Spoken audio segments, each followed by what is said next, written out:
सभी को नमस्कार। आरडीडी टेक्निकल गाइडर में आज आपका फिर से स्वागत है। आज की वीडियो में हम बात करेंगे जो रूरल डेवलपमेंट एंड पंचायती राज की जो स्कीम्स हैं उनमें जो पंचायत सेक्रेटरी का रोल रहता है वो क्या रोल रहता है और वो किस तरह से ग्राउंड लेवल पे काम करता है। चलो वीडियो स्टार्ट करते हैं। आपको 4 स्कीम्स जो ग्राउंड लेवल पे आपको बहुत ही कॉमन दिखेंगी वो दिखेगी। एक प्रधानमंत्री आवास योजना ग्रामीण, कैपेक्स, स्वच्छ भारत मिशन और एमजी नरेगा। एमजी नरेगा को हम लास्ट में डिस्कस करेंगे क्योंकि ये बहुत बड़ी स्कीम है और ये बहुत बड़ा कंसेप्ट है। तो सबसे पहले आज जो हम इस वीडियो में बात करेंगे वो प्रधानमंत्री आवास योजना ग्रामीण की ही बात करेंगे और इसमें देखेंगे कि जो पंचायत सेक्रेटरी का रोल है वो क्या रोल है। रोल से पहले ये भी जान लें कि जो पंचायत लेवल का स्टाफ होता है उनमें से एक panchayat secretary, panchayat account assistant, GRS और टेक्निकल से जेई या फिर टेक्निकल असिस्टेंट होता है। इन चारों को मिलके एक साथ काम करना होता है और जो डिपार्टमेंट की स्कीम्स हैं उनको ग्राउंड लेवल पे इम्प्लीमेंट करना होता है, चाहे डेवलपमेंट वर्क हो या फिर कोई अदर्स। तो अब हम सीधे स्कीम पे आते हैं। इस स्कीम का मेन मोटिव है कि जो जिन लोगों के कच्चे घर हैं उनको पक्का हाउस प्रोवाइड करना है। उसके साथ साथ इनको अदर फैसिलिटी भी प्रोवाइड करनी है जैसे toilet, LPG gas, electricity and pipe drinking water. लेकिन इसके साथ गवर्नमेंट ने कुछ कंडीशंस भी रखी हैं कि ये हाउस किसको मिलना है और किसको नहीं मिलना है, तो वो आगे हम बात करेंगे। अब बात आती है role of panchayat secretary in Pradhan Mantri Awas योजना ग्रामीण। मैं आपको बता दूं कि जो पंचायत सेक्रेटरी है वो होली सोली रिस्पॉन्सिबल है इस स्कीम के लिए।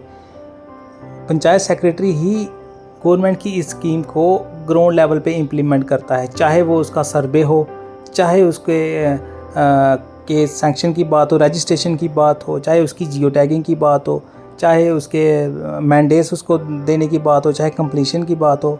मींस की पंचायत सेक्रेटरी होली सोली रिस्पॉन्सिबल है इस स्कीम के लिए। बात आती है कि अमाउंट कितना सैंक्शन होता है बेनिफिशियरी को।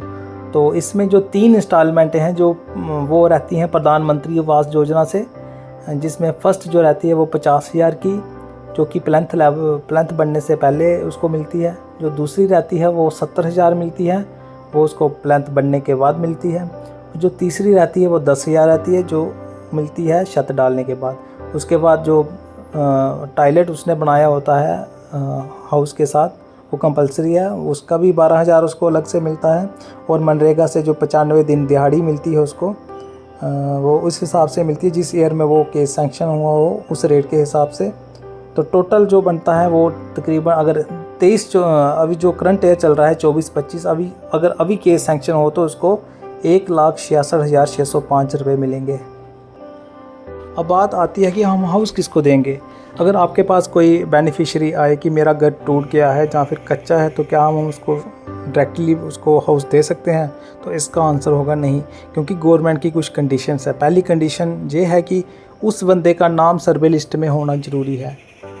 तो जो लास्ट टाइम सर्वे हुआ था वो 2019 मार्च में हुआ था और उस सर्वे के तहत सभी को हाउस मिल चुके हैं।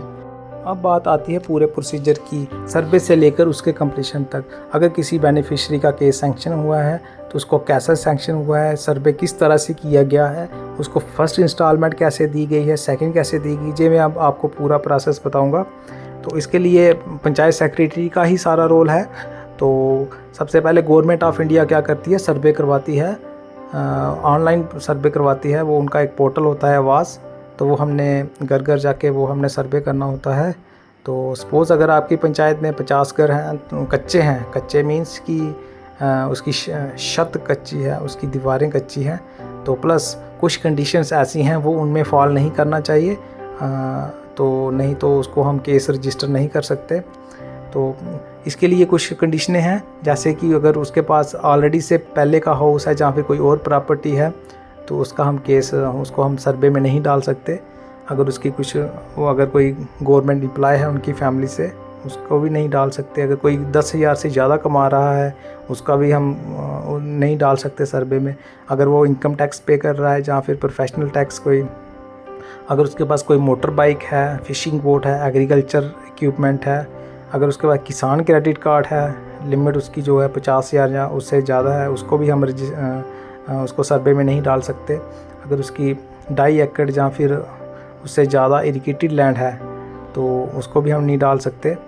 तो अगर उसने कोई पहले का बेनिफिट लिया हुआ है इसमें प्रधानमंत्री आवास योजना में, तो उसको भी हम बेनिफिट में नहीं डाल सकते। और एक राशन कार्ड पे एक ही फैमिली को हम रजिस्टर कर सकते हैं। तो पर कंडीशन एक ही है, उसका कच्चे दीवारें होनी चाहिए और कच्चा छत होना चाहिए प्लस, और इन कंडीशनों में वो फॉल नहीं करना चाहिए। तो वो सर्वे गवर्नमेंट ऑफ इंडिया कराती है और इस तरह से ये हमारा सर्वे कंप्लीट हो जाता है पूरी पंचायत में। उसके बाद गवर्नमेंट ऑफ इंडिया उसको आधार के साथ जुड़वाती है, उसका जॉब कार्ड उसका मैप करवाती है उन जिन लोगों के सर पे हमने किए हुए हैं। तो फिर उसके बाद वो लिस्ट अप्रूव करती है गवर्नमेंट। उसके बाद जैसे जैसे इंस्ट्रक्शनें आती है तो उसको फॉलो करना होता है पंचायत लेवल पे। वो पंचायत सेक्रेटरी ही करता है, इंस्ट्रक्शन जो आती हैं वो हाई लेवल से आती रहती हैं। तो उसके बाद क्या होता है, जब लिस्ट अप्रूव होती है गवर्नमेंट से तो फिर वो हमसे वेरिफिकेशन करवाती है ग्राम सभा में। वो हमने ग्राम सभा में बैठ के उस लिस्ट को वेरीफाई करवाना होता है लोगों के सामने, जिसमें जो मेजॉरिटी रहती है 1/10 रहती है ग्राम सभा में। अगर सपोज़ आपके पास 1000 वोटर है तो हमें एटलीस्ट 100 वोटर्स वहाँ पे चाहिए वो उस रेजोल्यूशन को पास करने के लिए। तो इस तरह से ग्राम सभा में वेरीफाई करना होता है कि कौन डिज़र्विंग है कौन नहीं है। अगर किसी ने उस सर्वे के बाद किसी ने मकान बना लिया है तो उसको फिर डिलीट करवाना होता है, अदरवाइज़ उसको वो ग्राम सभा वेरीफाई करवाती है, हाँ ये जेन्युइन और इसको केस मिलना चाहिए। उसके बाद जब ये वेरिफिकेशन हो जाती है, डिलीशन हो जाती है, तो उसके बाद क्या होता है कि प्रायोरिटी फ़िक्स होती है। पहले तो ग्राम सभा पहले खुद ही करती थी प्रायोरिटी फ़िक्स, लेकिन last year system generated priority list generate हुई।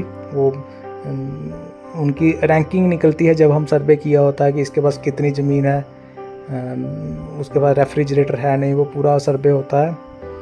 तो उसके बाद government of India target fix करती है कि इस पंचायत को कितने केस मिलेंगे, वो गवर्नमेंट इंडिया ही डिसाइड करती है। एक साल में वो कैटेगरी वाइज सेलेक्ट करती है कि एससी के इतने नंबर्स, एसटी के इतने, जनरल के इतने, इस तरह से। फिर हमें इंस्ट्रक्शन आती है कि इन जो टारगेट आपको मिला है उन केसेस को रजिस्टर करें। रजिस्टर करने के लिए हमें उनके अकाउंट नंबर चाहिए होते हैं, पूरी फ़ाइल रेडी होती है, उनकी घर की नकल चाहिए होती है, राशन कार्ड चाहिए होता है, उसके बाद पूरी फ़ाइल रेडी होती है उसकी। तो रजिस्ट्रेशन के बाद फिर हमें वो फिर हायर जो ऑफिस होते हैं वो केस को सैंक्शन करते हैं। केस सैंक्शन के बाद फिर पेमेंट शीट्स जो होती हैं वो जनरेट होती हैं ब्लॉक लेवल पे। तो उन पे जो कंसर्न पंचायत सेक्रेटरी होता है उसको साइन करता है। उसके बाद जो एफटीओ बनता है, FTO means funds transfer order, वो जो कि फर्स्ट सिग्नेटरी जो वीडियोस होते हैं वो साइन करते हैं। उसके बाद वो सेकंड सिग्नेटरी पे जाती है जो कि एसीडीस होते हैं डिस्ट्रिक्ट लेवल पे, वो साइन करते हैं। इसके साथ ही फर्स्ट इंस्टॉलमेंट जो होती है वो बेनिफिशरी के अकाउंट में क्रेडिट हो जाती है। उसके बाद आप इसका जो मैप है उसमें देख सकते हैं कि जो इसके लिए मिनिमम जो एरिया रखा हुआ है वो तो 270 स्क्वायर फीट रखा हुआ है, जिसमें एक रूम है 12 बाई 12 का, जिसमें एक मल्टीपर्पस रूम है, चाहे किचन हो चाहे स्टोर हो, 6 बाई 7 का। उसके साथ ही टॉयलेट है 4 बाई 5 का, एक छोटा सा बरांडा है 6 बाई 6 का। इस तरह से ये मिनिमम 270 स्क्वायर फीट आपको इतना एरिया गवर्नमेंट ने अप्रूव किया हुआ है कि इतना मिनिमम हाउस होना ही चाहिए। उसके बाद जो जितना बड़ा आपने बनाना है वो आपकी श्रद्धा है। तो ये जो PMAY जो हाउस आप देख रहे हैं स्क्रीन पे, ये इसका डिज़ाइन है। उसके बाद बात आती है जब प्लेंथ जब कंप्लीट कर देता है बेनिफिशरी, तो वो पंचायत सेक्रेटरी को इन्फॉर्म करता है कि प्लेंथ जो है वो कंप्लीट हो गया है, तो अब मुझे दूसरी इंस्टॉलमेंट चाहिए। तो आपने क्या करना होता है, आपने उसके घर जाना होता है। एक ऑनलाइन ऐप होती है आवास, तो उसमें जियो टैगिंग होती है। जियो टैगिंग मीन्स कि आपको ऑनलाइन एक फ़ोटो खींचना होता है, वो अपलोड कर देना होता है पोर्टल पे प्लेंथ का। तो इस तरह से जियो टैग हो जाता है उस प्लेंथ लेवल का। उसके बाद क्या होता है कि जो फ़ोटो होता है वो कंसर्न जो ऑपरेटर होता है PMAY का, जो ब्लॉक लेवल पे बैठा होता है, वो उसको एक्सेप्ट करता है। वो रिजेक्ट भी कर सकता है अगर वो सेटिस्फाई ना हो। तो वो अगर फ़ोटो एक्सेप्ट हो जाए तो फिर उसके बाद क्या होता है, पेमेंट शीट फिर से जनरेट होती है ब्लॉक लेवल पे, उसको फिर से साइन करना होता है। और साइन करने के बाद फिर उसको फर्स्ट सिग्नेटरी वीडियो साइन करते हैं, वो उनकी DSC लगती है। तो सेकंड सिग्नेटरी जो होते हैं वो ACDs वो साइन करते हैं। तो इस तरह से सेकंड इंस्टॉलमेंट है वो क्रेडिट हो जाती है बेनिफिशरी के अकाउंट में। इसके साथ साथ हमें उनको मनरेगा के 30 डेज़ एटलीस्ट उनको फर्स्ट इंस्टॉलमेंट डलने के बाद उसको जब सेकंड देनी हो तो 30 डेज़ उसको एटलीस्ट देने ही पड़ते हैं। तो उसके बाद ही हम सेकंड इंस्टॉलमेंट उसको दे सकते हैं। तो जब प्लेंथ का प्रोसेस पूरा हो जाए तो उसके बाद जब वो छत डाल देता है, रूफ़ कंप्लीट कर देता है, तो उसके बाद वो आपको फिर से इन्फॉर्म करेगा कि मैंने छत डाल दिया है, तो अब मुझे तीसरी इंस्टॉलमेंट चाहिए। फिर आप फिर से उसके घर में जाओगे, दोबारा जियो टैग करोगे जो रूफ़ लेवल होगा उसका हाउस, तो वो जो रूफ़ लेवल भी होगा और ये कंप्लीशन लेवल भी होगा कि उसका हाउस कंप्लीट हो चुका है। तो फिर से फ़ोटो जो होगा वो एक्सेप्ट करेगा जो ऑपरेटर होगा ब्लॉक लेवल पे। फिर से वो शीट जनरेट होगी, उस पर आप साइन करेंगे। उसके बाद वीडियो से आप साइन करेंगे, वो ऑनलाइन ही उनके साइन होंगे DSC के द्वारा, फिर ACD सर करेंगे। इस तरह से उसकी थर्ड इंस्टॉलमेंट क्रेडिट हो जाएगी। और जो मनरेगा के में डेज़ होते हैं तो इसमें भी 95 डेज़ 90 to 95 डेज़ इसको कंप्लीट होने चाहिए, फिर ही हम इसको थर्ड इंस्टॉलमेंट देंगे। क्योंकि जहाँ पे कंप्लीशन भी हो रहा है हाउस, तो फिर इसके लिए 95 डेज़ देना भी कंपलसरी है। तो ये हमने मनरेगा में देने हैं।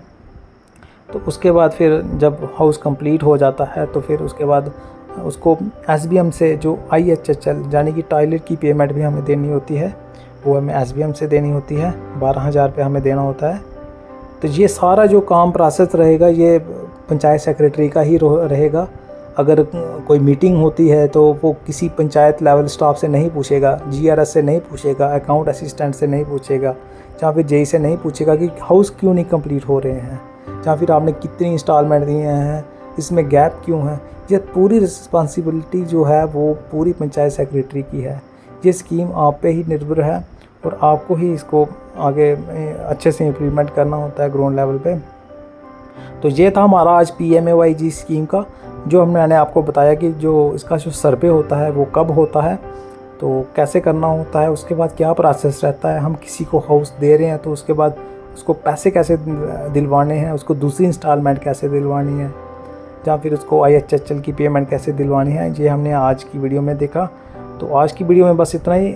अगली वीडियो में हम दूसरी स्कीम लेके आएंगे। तब तक के लिए धन्यवाद।